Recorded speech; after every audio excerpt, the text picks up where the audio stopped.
Bye.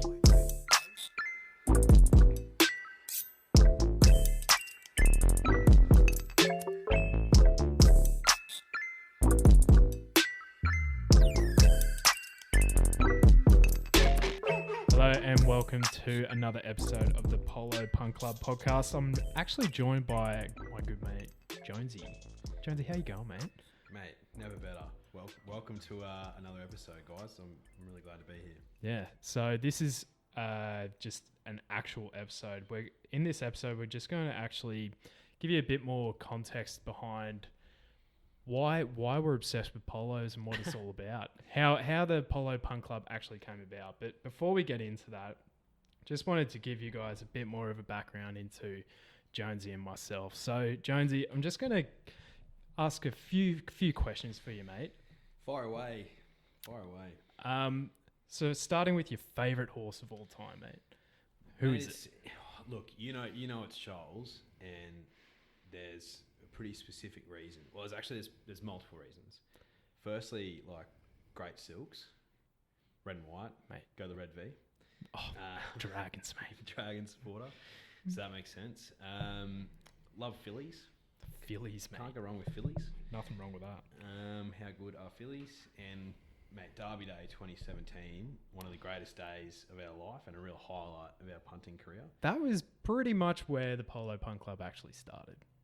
Yeah, look, the Polo Punt Club was primordial before the 2017 Derby Day. It existed, but it wasn't fully formed, and I think that day really sort of christened the legend that is the Polo Punt Club. You're saying the Derby Day 2017 was its final form? No, mate, it hasn't reached its final form. Yeah. We're still evolving. Yeah, absolutely. But, yeah, so Shoals won the first leg of the Quaddie that day. For people who can remember that, it was a great run. It was in the Maya Classic, so Mate, Group 1, first had leg like of Quaddie. had 52 on its back. Yeah, it's running real light. Yeah, it was a great race. I think I jumped on it at maybe 7s or 8s. Yeah. Whacked it a bit. Kicked off the Quaddie. I think I had Dixie. If that was the same race, I think I had Dixie. You had in Dixie, it. yeah. Yeah. Ran third by Nostril. That's right. You had a nice little place bet. Yeah. Sure did. My things are in third by a nostril. Oh God, what a great day. And alrighty, mate. So Shoals, she's a beauty.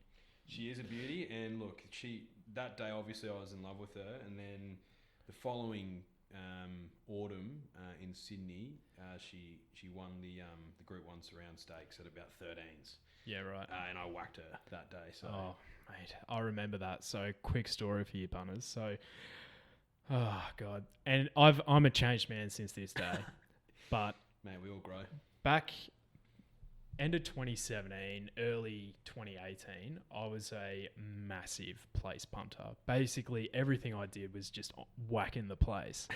So Shoals this day rolled up. She was about $12, $13. So what's that? $3-4 for the place. Yeah, about absolute jam in this contest.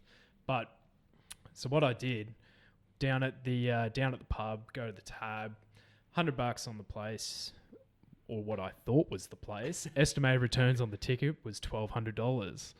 Still about probably 5-6 minutes to the jump. Go to the attendant. Hey, can you change this over? Yeah, no worries. So land up putting on the place. Leave about $800 on the table. Mate, you can't go broke turning a profit, but that is it's not your finest moment. No, it's not. That's an omen. It is. I mean? Like if you make a mistake and you put that bet on and you see the return, you just go with it. You got to let it ride. Oh, jeez, yeah. So no, from that day, changed man. So I just whack them each way now. So good to see. Yeah. So alrighty, mate. So she's a beauty. She'll hopefully have some nice kitties running around soon. Mate, one day, and look, who knows? Maybe we could have part ownership in one of her children. You never know. Bruh, don't talk dirty to me like that. All right. Alrighty, mate. Tell me, how'd you get into racing? How'd you catch the bug? Mate, it was a gradual thing for me. Like when I say racing's in my blood, I genuinely mean it. So my dad doesn't mind it, and he's always loved it. My uncles, my dad's brother, he loves it. My mum's brother loves it. My granddad on both sides, apparently, massive fans of the punt. So I was really destined just to be a gambling addict. And look, it's just something that's always sort of been around. Like every Saturday, I'd just be around on the TV. So obviously, when I got a bit older, started to pay a bit more of attention. But I don't think I really paid a lot of attention until we probably lived together in 2016. Yeah. Because, obviously if you got someone to talk to about it more regularly and actually have a punt and follow the horses, you just naturally, the more you know about something, obviously the more interested you become in it. So, I reckon 2016 was the year where I really started to pay attention. Yeah. Our good mate Brad Weston. He just came out of nowhere, didn't he? He came out of nowhere, and like he was like, so we used to live together in Tenerife, and our local was the Waterloo, and we'd roll down on a Saturday during autumn and spring, pretty much every Saturday, right? Absolutely. To have a punt, and one Brad Weston often joined us on those Saturdays, and we had plenty of good memories. Won a few quaddies. That really kicked it off. Yeah, absolutely. One thing that Brad always does is, especially back then, he's a real estate agent. So he works on Saturdays, but he still manages, no matter how busy he is, he gets to a pub, whatever the time the quaddie starts. He's there 2 minutes before the start. He's there with bells on, mate. Oh, mate, he loves it. And he's shaking all of our hands, and he's got himself a pint of gold prior to the first leg of the quad. Absolutely. Yeah, so you love to see it. He bit different in COVID now, but with all that to the side, he definitely knows how to get it done, and we'll bring him to the people eventually. I think Brad Weston will certainly partake in the podcast at some point. Oh, mate, he needs to be brought to the people. That's for sure. The people need to see him, hear him. Actually, hear him. See no one's him. watching us right now. No. They're listening. Yeah, hey, it's in the woodwork. All right, alrighty, mate. Don't want to harp on too much, but what's your favourite way to punt? Mate, you know me. I'm an each way punter. So am I. As soon as a horse is paying $2 on the place, I see that as a bit of security that if it does run a place, I'll get my money back. Massive each way punter. Love things around that sort of $6 to $8 mark. I reckon that's my sweet spot. I'll give it a good whack. Yeah, absolutely. I'm much the same, but gee, if I see something I like at 20s, gee, watch it. I do give it a fair nudge, but yeah. That's very dangerous. Cool. So I'm just going to basically run through the same thing. So my all-time favourite horse, and you and I and the punt club in general, we have a very soft spot for this boy. Yeah. The king, Red Zell. The king. The dual Everest winner, Red mate. Zell. Oh, the big boy. Jeez. So he got me out of a hole one day at Noosa. Yeah. And this is back when I was a big place punter, but geez, it was I can't remember the day it was, but it's 2017 autumn, around Brad and I's birthday, but Super Noosa Surf Club, rather. Is that where it was? Yeah. Did he race that day? Yeah, mate. Yeah, Oh, shit. so... I can't remember that. Yeah, right. Lost my mind not backing the winner in the first, and it was downhill spiral from there. And but that was hieroglyphics in the first, wasn't it? Oh, God. Best bet of the day, boys. I think everyone at the pub was on it, but geez, I ran a really good 8th. He really did. Oh, God. He was on the treadmill. But yeah. I think it's just finishing now, actually. 3 years later. I think they shipped him off to Hong Kong after that. Get him out of here. But I think Winks raced that day, and it was all going all pear-shaped, but it was Golden Slipper Day, actually, because that's right. Backed in She Will Reign at double figures again on the place, but she absolutely trotted in. And then I think Red Zell was the race after that, but he actually ran second to Russian Revolution, I reckon. He brained him by about 6 lengths, but Red Zell brained the rest by about 6 lengths. So it was a fairly easy watch. So I love that boy. Yes, and I think backed him in the first Everest when he was everyone everyone was off him. He was drifting, but the rain kept coming and he kept running. So yeah, that's all you need to do. He's a good boy. How I got into racing. So my dad used to give me a $2 each way bet each Melbourne Cup growing up, and I didn't really know what was going on. And early days, I was just looking at the colours as kids do, and until you weren't analysing the form.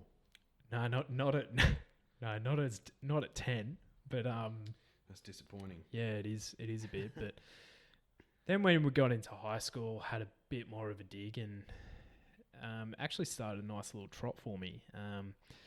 Ended up picking 5 winners in a row actually, but all started in 2008 with Viewed, and I think the second horse in that race that Francesca Cumani actually owns actually ran quicker time than God Viewed. bless Francesca. Absolutely. But yeah, the runner-up actually ran a quicker time than the winner. I don't know how that's possible, but that is a fact. Viewed won that, and he was at 41-1, and I don't know how I remember why I picked it. I remember coming home as a 15-year-old. Dad has my winnings there, $96. Didn't know what to do with myself. So yeah, I was quite obsessed from there on in, and smorgasbord at the tuck shop all that next week. Absolutely. So just go at whatever you want. Mate, $1 garlic breads, gee whiz. Mate, $2 cans of Coke. Yeah, absolutely. Maybe $1.50 back in those days, but I digress. Yeah, absolutely, mate. Favorite way to bet, like you, mate, love my each way betting. Love quaddies. We do basically a quaddie each week. Yep. And recently, because of Macca, and might I just say, every good punt club needs to have a Jonesy and a Macca in it. And we've got them. So why are you Jonesy? Mate, please. Tell the punters. Mate, Jonesy, how common does it need to be? Please. Right across Australia, there'd be a Jonesy in every single punt club across Australia. Yeah, they're probably, and to be fair, there probably would be a Macca as well in most punt clubs. Absolutely, they're the staples, mate. Yeah, true. Your bread and milk.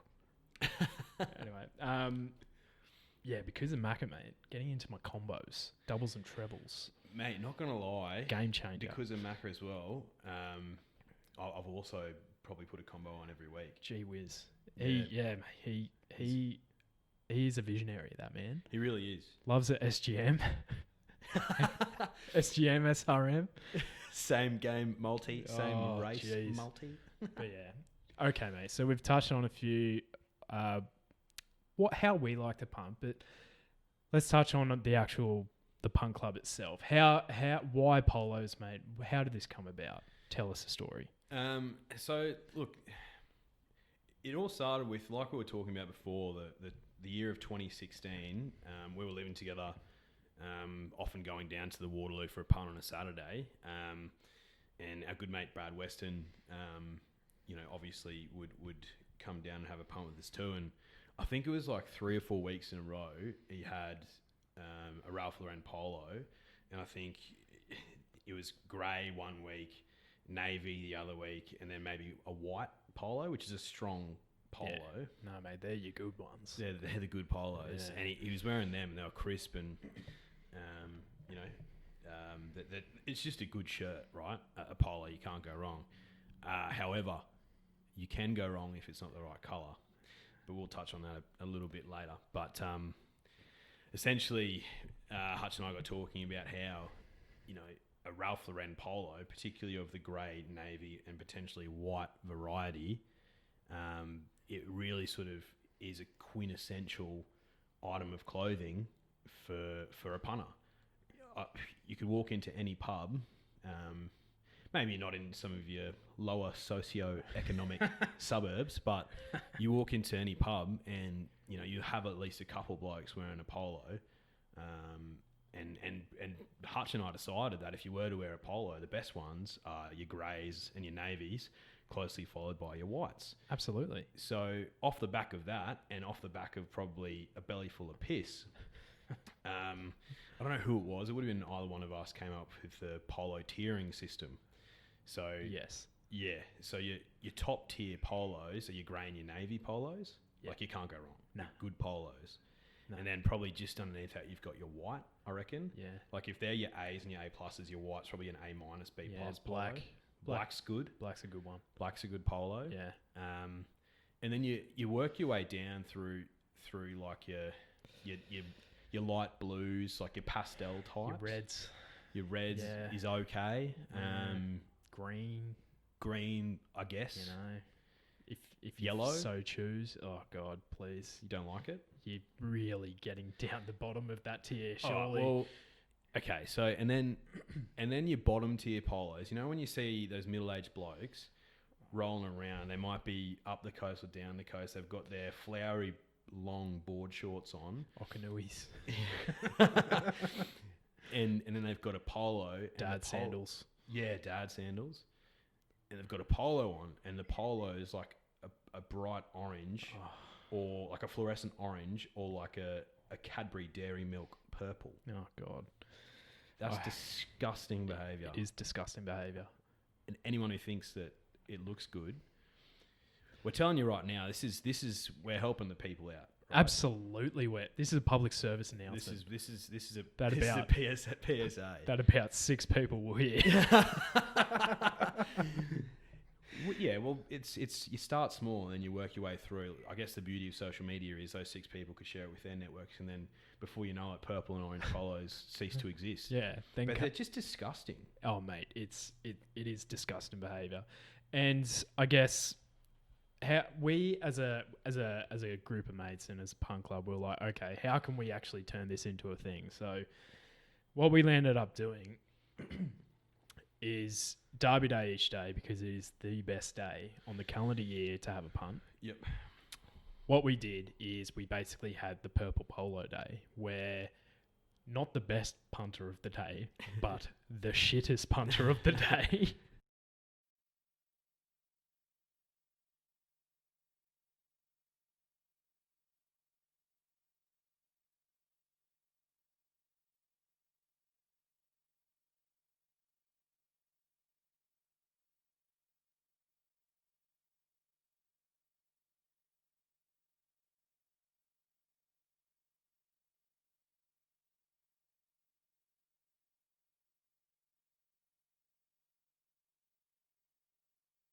So basically how we did it was everyone had a starting bank, and based on what was left at the end of the day of that bank as a percentage, so say I started with $100, I ended up with 200, I'm up 100%. So I was in all sorts until the last race. You were a real chance to double up. Oh God, and could have gone back to back, which no one wants to do. And there was a pre-trip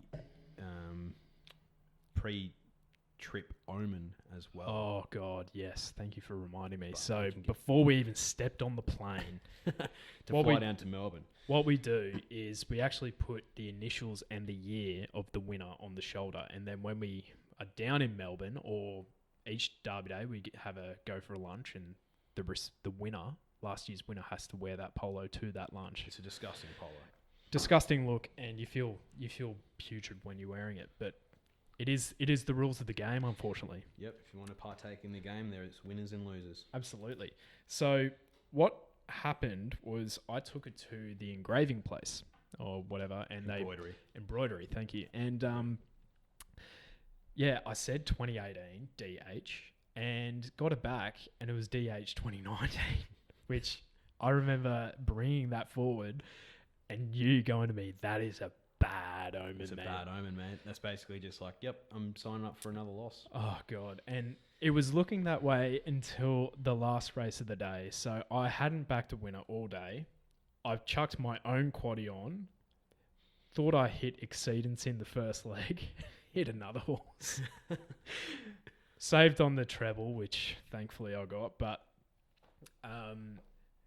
luckily, Tafane was my best bet of the day. And yep. I had a fair whack of my bank on it, and I avoided the polo. But unlucky Dolab, you got it, mate. Unlucky, mate. Yeah, look, it was a good saving punt. I was with you on Tafane, and I was very happy with you post that. Absolutely. Very happy he was paying a decent price. Yeah. So basically, because it's the start of new Group 1 season and new racing season, we're basically hitting afresh on our season as well as a punt club. So basically what we're going to do throughout the spring is we're gonna have a Group 1 leaderboard where we'll outline who's in the lead, who's picked the most winners, placings, all that sort of stuff. We'll also chuck up our Quaddie Performance throughout the spring as well, and we'll put out on social, and I doubt the boys would have it ready in time when we put up the podcast each week, but have our like a punt club combo or our Quaddie numbers, so we'll chuck that on Twitter and Instagram and stuff. So, but yeah, that's pretty much the episode. Thanks for joining in, guys. If you're picking up what we're putting down, leave a review, positive, negative, don't really mind. Thanks for listening anyway. Good press, bad press. Yeah. All press is good press. Absolutely. But yeah, give us a follow on Instagram and Twitter at the Polo Punt Club. But yeah, hopefully we can pick some winners throughout the spring. Thanks for listening. Thanks, guys.